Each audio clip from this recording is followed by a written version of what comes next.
কিছু কিছু আপুরা পেজে এসে নক করবে, আপু 10 কেজি 20 কেজি 15 কেজি কমাবো, আমাকে একটা কম্বো দেন। আমাদের তো 10 কেজি 20 কেজি 15 কেজি কমানোর কোনো কম্বো নেই। আমাদের হচ্ছে নির্ভর করে সবসময় শরীরের উপরে। আমরা সবসময় পেজে বা টিকটকে সব জায়গায় ভিডিওস করি, এজন্যই আমি সব জায়গায় এই জন্যই ভিডিও করি, ভিডিওগুলো দেখার জন্য, ভিডিওগুলো বোঝার জন্য, ভিডিওগুলো দেখে বুঝে ভালো লাগলে প্রোডাক্ট নেওয়ার জন্য, উল্টাপাল্টা কথা বলার জন্য না। 20 কেজি কমানো 10 কেজি কমানোর কোনো কম্বো নাই, এরকম কোনো নির্দিষ্ট নাই যে এই 2টা প্রোডাক্ট 10 কেজি কমে যাবে, এই 4টা প্রোডাক্ট 20 কেজি কমে যাবে। এরকম যারা অ্যাডভার্টাইজ করে বা বলে তারা সেলের জন্য বলে এবং আপনারা নিয়েও ফেলেন, কিন্তু আদৌ কি 2টা প্রোডাক্টে 10 কেজি 4টা প্রোডাক্টে 20 কেজি এরকম নির্দিষ্ট করে বলা যায়? এটা তো মেশিন না, এটা তো শরীর।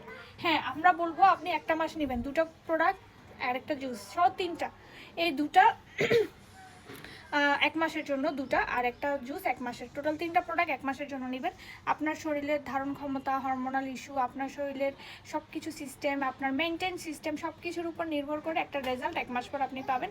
সেটা 5 কেজি 7 কেজি 10 কেজিও হতে পারে, সেটা শরীরের উপর নির্ভরশীল।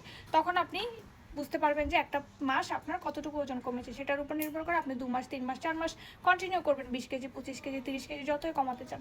কিন্তু এরকম কোনো সিস্টেম নেই যে 2টাতে 10 কেজি 4টাতে 20 কেজি 6টাতে 30 কেজি কমে যাবে, নিয়ে নেন নিয়ে নেন নিয়ে নেন, এই ধরনের কোনো মানে সিস্টেম নেই। বা এটা যারা বলে থাকে এটা কখনোই সম্ভব না যে 10 কেজি 2টাতে বা 20 কেজি 4টাতে এভাবে কমে যাবে। সো এগুলো বলে সেল করার কোনো ইচ্ছা নাই। তো যারা এসব ইনবক্স করেন দয়া করে ইনবক্স করবেন না। আপনার যদি নেওয়ার মন চায় 1 মাসের নেবেন, আপনার শরীর বুঝে ওজন কমবে, আপনার কাজ করবে 100%, পার্থক্য আপনি বুঝবেন 1 মাসের মধ্যে। তারপরে যখন আপনার কন্টিনিউ করবেন, আপনার যতটুকু প্রয়োজন ওজন কমানো ততদিন কন্টিনিউ করবেন। যদি মনে হয় যে না আমার হয়ে গেছে আমার আর দরকার নেই, তখন ছেড়ে দিবেন। আপনি একটা ভালো হেলদি ডায়েট চার্ট মেনটেন করবেন যাতে করে আপনার ওজনটা না বাড়ে।